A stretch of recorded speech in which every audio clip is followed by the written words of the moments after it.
Bienvenidos a Tus Derechos. El pasado 20 de octubre se cumplieron 90 años de la justicia constitucional en el mundo. Para tratar este tema, hoy tendremos en el programa al magistrado del Tribunal Constitucional y director del Centro de Estudios Constitucionales, Gerardo Eto Cruz. En la entrevista central, dialogaremos sobre la visión de la problemática de la justicia en el Perú con el doctor Enrique Mendoza Ramírez, jefe de la Oficina del Control de la Magistratura, OCMA. Bien amigos, así empieza una nueva edición de Tus Derechos, programa producido por el Tribunal Constitucional. A continuación, nuestros titulares. El doctor Jesús Silva nos explica la sentencia del Tribunal Constitucional sobre el régimen laboral de exportación no tradicional. El director del Centro de Estudios Constitucionales, magistrado Gerardo Eto Cruz, nos comenta la importancia de la justicia constitucional a propósito de sus primeros 90 años de vigencia. El doctor Francisco Morales Sarabia dialoga con el doctor Enrique Mendoza Ramírez, jefe de la Oficina de Control de la Magistratura, OCMA, sobre la visión de la problemática de la justicia en el Perú. En nuestra sección El Tribunal explica sus sentencias, el doctor Jesús Silva, asesor jurisdiccional, comenta sobre la sentencia del Tribunal Constitucional referida al régimen laboral de exportación no tradicional. En esta ocasión comentaremos los alcances de la sentencia del expediente 1148-2010 Amparo. En este caso, el tribunal aborda la problemática de la desnaturalización de los contratos en el régimen laboral especial de exportación no tradicional. Como es sabido, en nuestro ordenamiento jurídico existe más de un régimen laboral. Por un lado, tenemos el régimen laboral público y por el otro, el régimen laboral privado. En este último régimen laboral existe más de un régimen laboral especial, destacando como régimen general el del Decreto Legislativo 728. Dentro de estos regímenes laborales especiales tenemos al previsto en el Decreto Ley 22342 llamado Régimen Laboral de Exportación No Tradicional. En esta sentencia, el tribunal abordó los cuestionamientos que se le hacía a los contratos de trabajo suscritos al amparo de este régimen laboral especial. El tribunal en principio determinó que este régimen laboral especial es constitucional. Por lo tanto, la sola suscripción de estos contratos no enerva ni afecta algún derecho constitucional. En segundo término, el tribunal ha precisado que únicamente estos contratos pueden ser celebrados por empresas exportadoras no tradicionales. Es decir, que si uno de estos contratos es celebrado por una empresa no exportadora, es inválido. O si es celebrado por una empresa exportadora, pero no de productos no tradicionales, sino de productos tradicionales, es un contrato inválido. Por lo tanto, las únicas empresas que pueden celebrar son aquellas que exportan productos no tradicionales. En segundo término, el tribunal ha establecido que los contratos, para que sean válidos, deben consignar en forma expresa y clara la causa objetiva determinante de la contratación. Es decir, que se debe señalar en forma precisa en el contrato cuál es el programa de producción, la orden de compra o el contrato de exportación por el cual se le contrata a la persona. Si se consigna ello, el contrato sigue siendo válido. En caso de omitirse dicho requisito, es decir, en caso de que no se consigne la causa objetiva o esta sea consignada de forma vaga o imprecisa, estamos ante un contrato inválido y desnaturalizado. Y finalmente el tribunal ha determinado que estos contratos deben ser registrados ante el Ministerio de Trabajo porque así lo exige el Decreto Ley 22342. Cumplidas estas formalidades, tanto de orden material como de orden procedimental, los contratos son perfectamente válidos. Por lo tanto, cuando se cumple el plazo de vencimiento de los contratos, es perfectamente constitucional que se extinga la relación de trabajo, porque ello no afecta ningún derecho fundamental. A continuación, entrevista al magistrado Gerardo Eto Cruz, director del Centro de Estudios Constitucionales, sobre los 90 años de la creación de los tribunales constitucionales en el mundo. Bien amigos, en esta oportunidad nos encontramos con el magistrado Gerardo Eto Cruz, magistrado del Tribunal Constitucional y director de su Centro de Estudios Constitucionales. Bienvenido al programa, doctor Eto. A ustedes, muchas gracias por la invitación. Doctor Eto, este año se están conmemorando 90 años de la justicia constitucional en el mundo. ¿Qué significado tiene esta celebración para que el público comprenda la dimensión y magnitud de este acontecimiento? Efectivamente, en este mes de octubre, que ha pasado hace poco, se ha conmemorado la vigencia de la Constitución austriaca, que fue promulgada el 1 de febrero, pero entró en vigor en octubre, específicamente el 20 de octubre, y es en esta Constitución de 1920 donde se crea lo que en su momento se habría de denominar Alta Corte Constitucional, que fue la gran criatura predilecta de Hans Kelsen. Y entonces esta Constitución refleja la impronta de ese momento. Austria, Checoslovaquia, que fue la Constitución de 1919, y la Constitución Republicana de España del año 31, que creó el Tribunal de Garantías Constitucionales. Estos tres primeros tribunales fueron la primera generación, ¿no?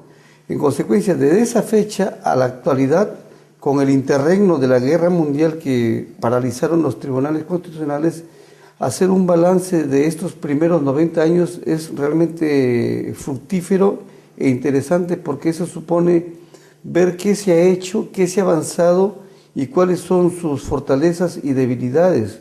No olvidemos que el Perú se incorpora desde la Constitución del 79 con el Tribunal de Garantías Constitucionales, y la Carta del 93 lo ratificó como Tribunal Constitucional. ¿Cuál es la diferencia entre el Poder Judicial y el Tribunal Constitucional en la resolución de un caso determinado? ¿Qué caso vendría al tribunal y qué caso iría al Poder Judicial? El Poder Judicial conoce realmente todo lo que en doctrina se denomina derechos subjetivos privados. Los derechos subjetivos privados son los conflictos entre las partes, ¿no? Pero normalmente cuando hay un conflicto que tiene que ver con un contenido especial que son sobre derechos fundamentales, y normalmente es el Estado el que afecta como regla los derechos fundamentales. Libertad de expresión, por ejemplo. Libertad de expresión, libertad de opinión, libertad de religión, en fin. Es el Poder Judicial el que prima facie conoce estos casos, y si el Poder Judicial no le otorga la razón al demandante, puede llegar al Tribunal Constitucional. En suma, el Poder Judicial con el Tribunal Constitucional conocen procesos constitucionales compartidos, y en última instancia lo cierra como circuito final el Tribunal Constitucional. He ahí la gran creación que tiene nuestro modelo y los demás modelos, en donde la jurisdicción constitucional reposa como supremo intérprete en el Tribunal Constitucional. A nivel mundial, estamos hablando de Sudáfrica, por ejemplo, Corea, Hungría, Rusia, en América Latina hay tribunales constitucionales. Existe un gran movimiento a nivel del planeta donde la justicia constitucional tiene raíces y opera en perfectas condiciones. Sí, hay un filósofo alemán, Peter Heberli, que hace algún tiempo acaba de jubilarse, en donde dice él, en términos muy sensibles, que hay una marcha triunfal de los tribunales constitucionales a nivel planetario, lo dice. Me parece que exagera un poco, porque también tenemos el Poder Judicial como Argentina, Brasil o México o los mismos Estados Unidos, que cumplen su rol histórico. Pero parece que la historia está alimentando la expansión de estos tribunales constitucionales para que controlen sobre todo los excesos del legislador y del poder político. Ese va a ser una constante permanente. ¿Puede el Poder Judicial controlar los excesos del poder político? Se argumenta que sí y se argumenta que no. Los argumentos de no es porque los jueces son jueces de carrera y tienen un poco de temor. En cambio, quienes integran los tribunales constitucionales son magistrados que no tienen por qué estar supeditados a que después vayan a votarlos, porque van a cumplir solamente por un plazo determinado. En el fondo subyace el espíritu de una polémica celebérrima que fue entre Hans Kelsen y Carl Schmitt. Uno planteaba que se iba a judicializar la política, otros planteaban que se iba a politizar la justicia.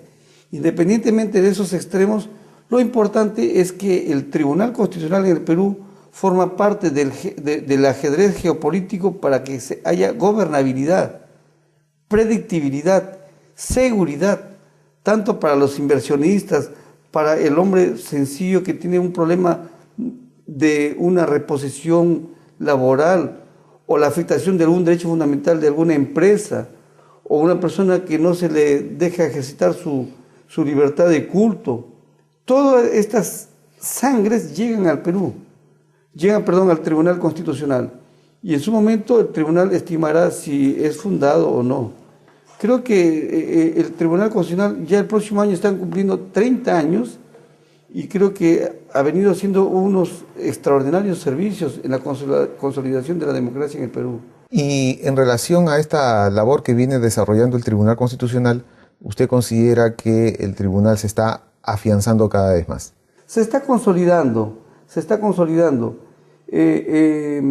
Dentro de poco, el Centro de Estudios Constitucionales no es una especie de propaganda, pero está evacuando un CD con un soporte informático de todas las grandes vigas jurisprudenciales que va a tener la magistratura ordinaria presente para el fortalecimiento de sus fallos, ¿no?